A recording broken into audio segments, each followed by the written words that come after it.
Hello दोस्तों, स्वागत है आप सबका आपके अपने YouTube channel biology by KD sir पे। आज के इस वीडियो सेशन में हम देखेंगे कि मनुष्य के अंदर शुक्राणुओं के निर्माण की क्रिया जो है स्पर्मेटोजेनेसिस की जो प्रोसेस है वो कैसे होती है और इसमें हार्मोन्स का क्या रोल होता है, कैसे हार्मोन्स स्पर्मेटोजेनेसिस की जो प्रोसेस होती है उसे स्टिमुलेट करने का काम करता है। तो आइए सबसे पहले हम देखते हैं कि जो ह्यूमन बीइंग होगा, ह्यूमन रिप्रोडक्शन में खास करके जो गैमेटोजेनेसिस की प्रोसेस होती है वो एक इम्पॉर्टेंट रोल प्ले करती है। किसी नए ऑफस्प्रिंग के फॉर्मेशन के लिए, नए संतान की निर्माण के लिए जो गैमेटोजेनेसिस से युग्मक जनन की जो प्रक्रिया है वो सबसे महत्वपूर्ण होती है। तो गैमेटोजेनेसिस क्या होता है सबसे पहले हम देखेंगे। तो गैमेटोजेनेसिस का मतलब होता है फॉर्मेशन ऑफ गैमेट्स। इसका मतलब जो होगा, गैमेट का जो फॉर्मेशन होगा वो टेस्टिस के अंदर होगा या फिर ओवरी के अंदर होगा। तो टेस्टिस एंड ओवरी ये दोनों क्या होते हैं कि एक तरह से रिप्रोडक्टिव पार्ट हैं, ऑर्गन हैं, मेन रिप्रोडक्टिव पार्ट हैं मेल और फीमेल बॉडी के। तो टेस्टिस एंड ओवरी के अंदर जो मेल और फीमेल गैमेट प्रोड्यूस किए जाते हैं, इसी प्रोसेस को हम लोग गैमेटोजेनेसिस कहते हैं। या सिंपल वे में आप कह सकते हैं formation of gametes is called as gametogenesis, formation of male gamete is called as male gametogenesis and formation of female gamete is known as female gametogenesis. Male gametogenesis that means formation of sperm and female gametogenesis that means formation of ovum. तो इस यहाँ पे हो गया। तो जो spermatozoa है, spermatozoa को आप स्पर्म कह सकते हैं, कहते हैं, और ये जो स्पर्मेटोजोआ होगा इसके फॉर्मेशन को स्पर्मेटोजेनेसिस कहेंगे या फिर इसी को मेल गैमेटोजेनेसिस भी कहेंगे। इसी तरह से जो ओवा है, एग सेल होती है, इसके फॉर्मेशन को oogenesis कहा जाता है या इसी को फीमेल गैमेटोजेनेसिस कहते हैं। तो अब यहाँ पे हम देखेंगे कि जो ये गैमेटोजेनेसिस की प्रोसेस है, खास करके इसके अंदर जो स्पर्मेटोजेनेसिस है वो कैसे होता है। तो सबसे पहले यहाँ पे मैंने एक छोटा सा राउंड सा स्ट्रक्चर बना रखा है। जब हम मेल के टेस्टिस का जो सेमनीफेरस टिब्यूल्स हैं, अगर उसका टीएस कट करेंगे तो मेल का जो टेस्टिस होगा, जो सेमनीफेरस टिब्यूल उसके अंदर होंगी टेस्टिस के अंदर, उसे अगर आप उसका सेक्शन कट करेंगे तो उसके अंदर आपको ऐसी कुछ सेल्स दिखाई देंगी। यहाँ पे जो आपको सेल्स दिखाई देंगे ये एक तरह से, ये कौन सी सेल है, ये स्पर्मेटोगोनिया की कोशिकाएं होंगी, सेल्स होती हैं। इसके अलावा ये लेडिक सेल होती हैं, एक तरह सर्टोली सेल्स होती हैं। लेडिक सेल जो कई तरह के जो टेस्टिस होते हैं सेमनीफेरस टिब्यूल टेस्टिस के अंदर जो होते हैं उनके बीच में पाया जाती है लेडिक सेल जिसे कहते हैं। इंटरस्टिशियल सेल भी उसे नाम देते हैं। बाकी ये जो ग्रीन कलर का आपको स्ट्रक्चर दिख रहा है ये यहाँ पे सर्टोली सेल्स हो जाएगा, बाकी ये स्पर्मेटोगोनिया होगा। और स्पर्मेटोगोनिया क्या करेगा, यही स्पर्म का फॉर्मेशन करता है। और जो यहाँ पे ये जो सेल हैं सर्टोली सेल, ये क्या करती हैं, स्पर्म को न्यूट्रिशन प्रोवाइड करने का काम करती हैं। तो स्पर्मेटोगोनिया का फॉर्मेशन कैसे होता है, तो यहाँ पे मैंने लिख रखा है स्पर्मेटोजेनेसिस की जो पूरी प्रोसेस होती है वो कैसे होगी। तो स्पर्म के पूरे फॉर्मेशन की प्रक्रिया यहाँ पे आपको चार्ट में दिखाई गई है। तो स्पर्मेटोगोनियम सबसे पहले होता है, ये एक सिंगल सेल है। यहाँ पे जो ढेर सारी सेल्स दिखाई गई हैं इन सब को कॉमन रूप से स्पर्मेटोगोनिया कहा जाएगा, लेकिन इनमें से पर्टिकुलर किसी एक की बात अगर होगी तब इसे स्पर्मेटोगोनियम कहा जाएगा। तो ये जो स्पर्मेटोगोनियम होगा इसमें टोटल नंबर ऑफ क्रोमोसोम 46 होंगे, टोटल 46 क्रोमोसोम होंगे। अब ये स्पर्मेटोगोनियम सेल जो होती है वो माइटोसिस डिवीजन करेगी। तो जब ये माइटोसिस डिवीजन करती है तो ऐसी कंडीशन के कारण जब इसमें माइटोसिस होता है तो माइटोसिस के द्वारा ढेर सारे स्पर्मेटोगोनिया बनते हैं।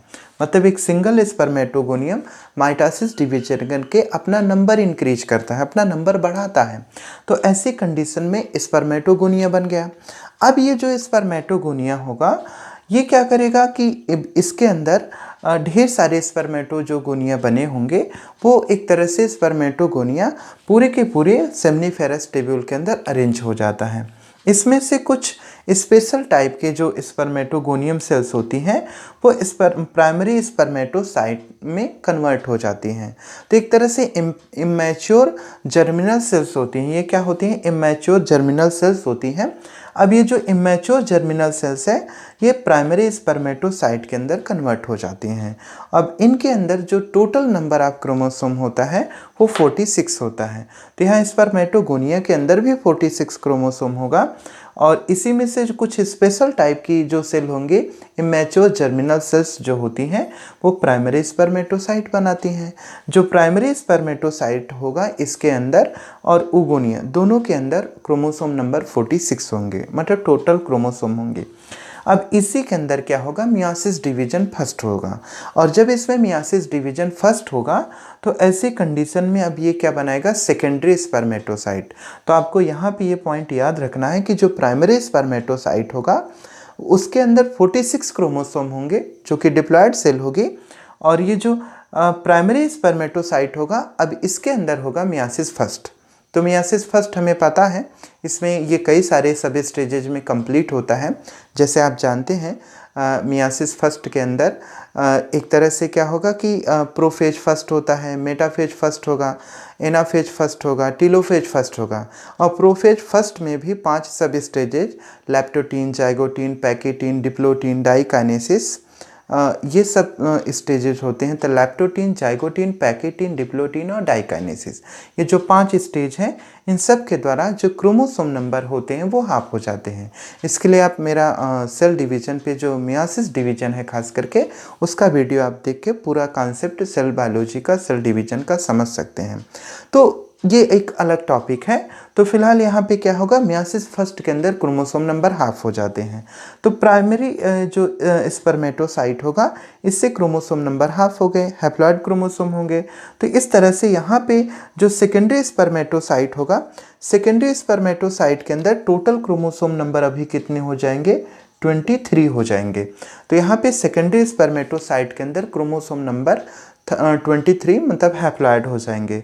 अब ये जो सेकेंडरी स्पर्मेटोसाइट होगा ये माइटोसिस डिवीजन की जैसा ही मियोसिस सेकेंड करता है। तो इसमें मियोसिस फर्स्ट हुआ, अब इसके बाद मियोसिस सेकेंड होगा और मियोसिस सेकेंड बिल्कुल माइटोसिस के जैसा होता है।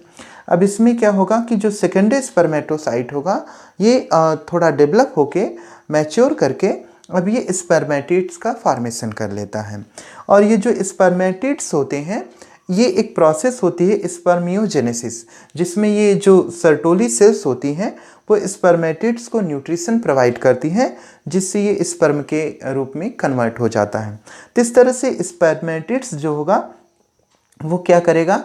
स्पर्मेटिड्स न्यूट्रिशन के थ्रू ये स्पर्म में कन्वर्ट हो जाता है। तो स्पर्मेटिड्स का स्पर्म में चेंज होना ही स्पर्मियोजेनेसिस कहलाता है। स्पर्मेटोजेनेसिस ये पूरा ओवरऑल प्रोसेस है, जबकि स्पर्मियोजेनेसिस क्या है? स्पर्मेटिड्स का स्पर्म में चेंज होना ही क्या है? स्पर्मियोजेनेसिस कहलाएगा। तो ये कुछ बेसिक कॉन्सेप्ट हैं और पूरा का पूरा इसमें आपका कॉन्सेप्ट इसमें है, आप इसे समझ गए होंगे। अब हम दूसरे नंबर पे यहाँ पे डिस्कस करेंगे ये जो सेमनीफेरस टिब्यूल है, इस टिब्यूल के अंदर क्या क्या चेंजिंग होती है, कैसे क्या होता है। तो सबसे पहले ये इसमें ये सारी जो सेल्स हैं यहाँ पे ये दिखाई गई हैं, ये ऑलरेडी ये सेमनीफेरस टिब्यूल के अंदर का कट सेक्शन है, इसको रिप्रेजेंट किया गया है। अब यहाँ पे ये स्पर्मेटोगोनिया है। स्पर्मेटोगोनिया जो होगा इसका एक सिंगल सेल जो होगा उसे स्पर्मेटोगोनियम कहेंगे। तो स्पर्मेटोगोनियम क्या करेगा? सबसे पहले ये प्राइमरी स्पर्मेटोसाइट बनाएगा। तो ये जो प्राइमरी स्पर्मेटोसाइट होगा ऐसा फॉर्मेशन ये प्यूबर्टी के टाइम पे शुरू होता है। तो जो प्राइमरी स्पर्मेटोसाइट होता है इसमें आप जानते हैं जनरली ये कैसे बनता है? माइटोसिस के थ्रू बनता है। अब ये माइटोसिस के थ्रू प्राइमरी स्पर्मेटोसाइट बनेगा। अब प्राइमरी स्पर्मेटोसाइट क्या करेगा? मियोसिस करेगा और मियोसिस फर्स्ट जब ये कंप्लीट करेगा प्राइमरी स्पर्मेटोसाइट, जैसा कि यहाँ पे दिखाया गया है, ये मियोसिस फर्स्ट कंप्लीट करेगा तब ये सेकेंडरी स्पर्मेटोसाइट बना लेगा और सेकेंडरी स्पर्मेटोसाइट करने के बाद ये मियोसिस सेकेंड करेगा। तो यहाँ पे मियोसिस फर्स्ट होगा, हम एम फर्स्ट लिख देते हैं और यहाँ पे मियोसिस सेकेंड होगा, एम सेकेंड होगा।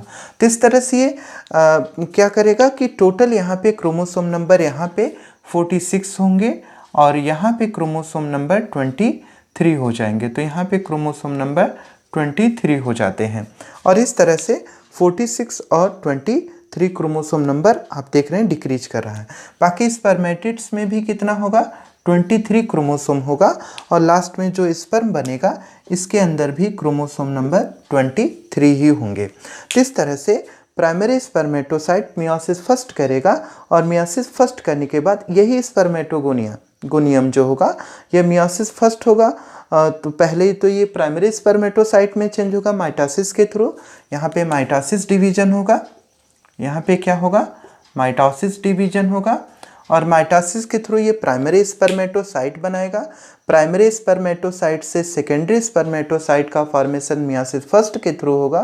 फिर मियोसिस सेकेंड होगा तो इसमें स्पर्मेटिड्स बनेंगे और स्पर्मेटिड्स के बनने के बाद स्पर्मियोजेनेसिस होगा। स्पर्मियोजेनेसिस के थ्रू फिर स्पर्म का फॉर्मेशन होता है।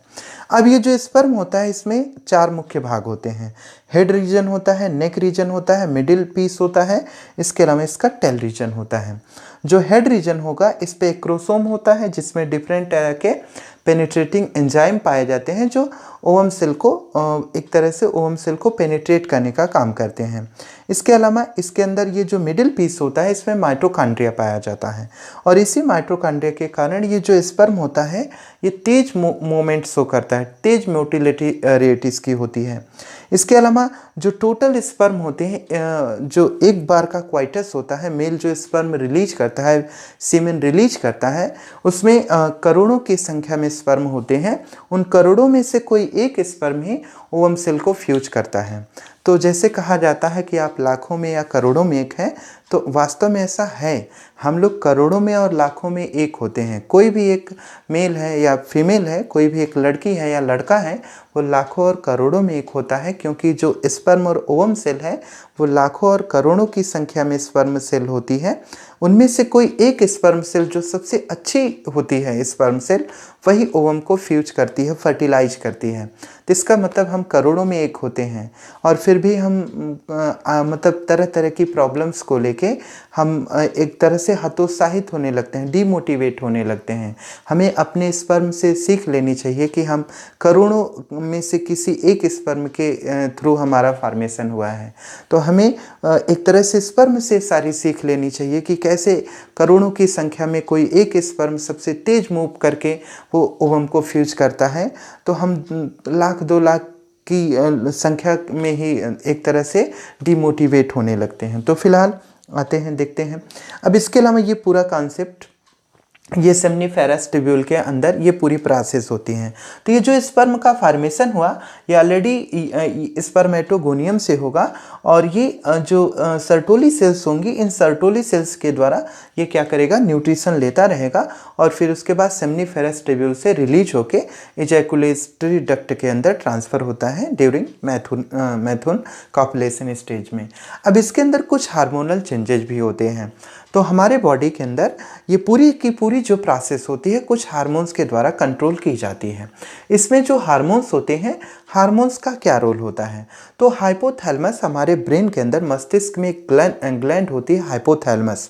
अब ये जो हाइपोथैलेमस होती है, हाइपोथैलेमस से गोनेडोट्रोपिन रिलीजिंग हार्मोन स्रावित होते हैं। GnRH लिखा है, गोनेडोट्रोपिन रिलीजिंग हार्मोन ये सेक्रेट करता है और ये gonadotropin releasing hormone hypothalamus release करता है।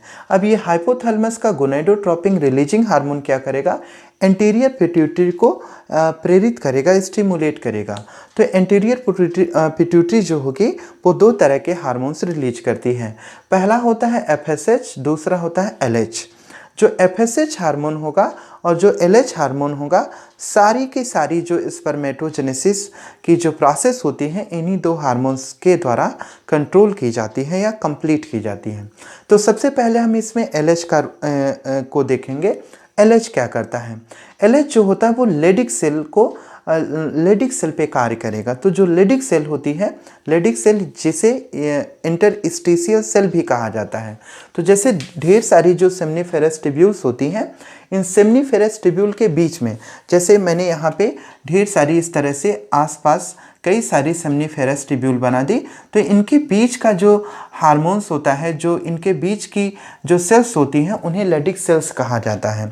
तो ये जो लेडिक सेल होती हैं, कई सारी सेमनीफेरस ट्यूब्यूल के अंदर जो लेडिक सेल होती हैं, इन लेडिक सेल्स के द्वारा ही जो LH हार्मोन होता है वो इन्हीं लेडिक सेल पे कार्य करेगा। और ये लेडिक सेल क्या करती है, एंड्रोजन हार्मोन रिलीज करती हैं जो कि मेल हार्मोन होता है।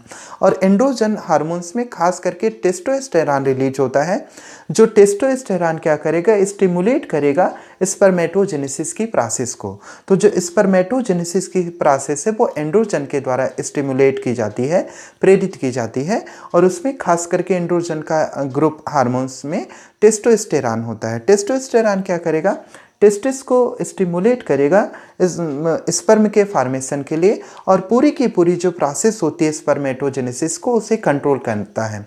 इसके अलावा जो ह्यूमन बॉडी के अंदर, खास करके मेल के अंदर, जो भी उसके बॉडी के अंदर चेंजिंग आती हैं, जैसे कंधों का चौड़ा होना, दाढ़ी मूंछ का आना, आवाज़ का भारी होना, तो जो भी मेल के सेक्सुअल सेकेंडरी कैरेक्टर डेवलप होते हैं वो सारे कैरेक्टर टेस्टोस्टेरॉन के द्वारा ही होते हैं। तो ये सारे टेस्टोस्टेरॉन हार्मोन लेडिक सेल के द्वारा सिक्रेट किए जाते हैं, जो कि LH इसे स्टिमुलेट करता है। और LH का सिक्रेशन एंटीरियर पिट्यूटरी के द्वारा किया जाता है। सेकेंड नंबर पे आता है FSH hormone, follicle stimulating hormone इसे बोलते हैं।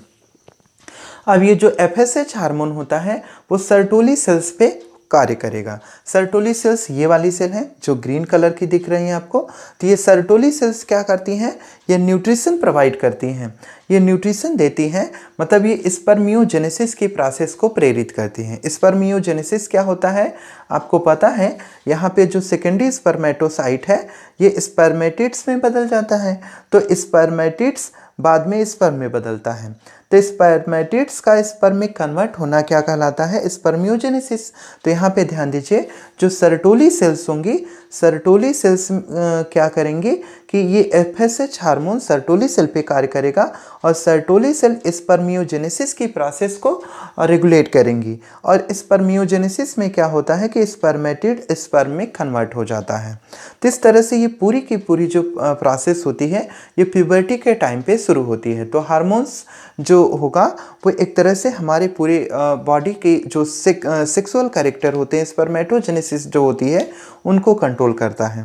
तो यहाँ पे आपने देखा कि हाइपोथैलेमस ग्लैंड ये गोनेडोट्रोपिन रिलीजिंग हार्मोन रिलीज करती है, जो एंटीरियर पिट्यूटरी से 2 गोनेडोट्रोपिन रिलीजिंग हार्मोन सिक्रेट करेगा। एक LH जो कि लेडिक सेल पे काम करेगा या इंटरस्टिशियल सेल पे कार्य करेगा, और ये क्या करेगा, एंड्रोजन रिलीज करेगा या टेस्टोस्टेरॉन रिलीज करेगा। एंड्रोजन का ही वो ग्रुप है। और टेस्टोस्टेरॉन क्या करेगा, स्पर्मेटोजेनेसिस की प्रोसेस को रेगुलेट करता है। उसके अलावा जो FSH होता है वो सर्टोली सेल पे कार्य करेगा, और सर्टोली सेल्स जो होती हैं वो स्पर्मियोजेनेसिस के लिए रिस्पॉन्सिबल होती हैं, जिसमें जो स्पर्मेटिड होता है वो स्पर्म के रूप में कन्वर्ट हो जाता है। तो इस तरह से ये जो पूरी प्रोसेस होती है वो प्यूबर्टी के पास शुरू होती है। तो इस तरह से हार्मोन्स का जो रोल होता है वो स्पर्म के फॉर्मेशन में इस तरह से रहेगा। बाकी ये पूरा कॉन्सेप्ट स्पर्मेटोजेनेसिस का एक वीडियो में कंप्लीट होता है। और उसके अलावा इसमें जितने भी नीट स्टैंडर्ड के जो भी क्वेश्चंस बनेंगे वो सारे क्वेश्चन इसी वीडियो सेशन से कंप्लीट हो जाते हैं। इसके अलावा भी अगर किसी भी तरह की आपको कोई प्रॉब्लम समझ में आती है तो आप कमेंट सेक्शन में कमेंट कर सकते हैं। आज के लिए बस इतना ही, धन्यवाद।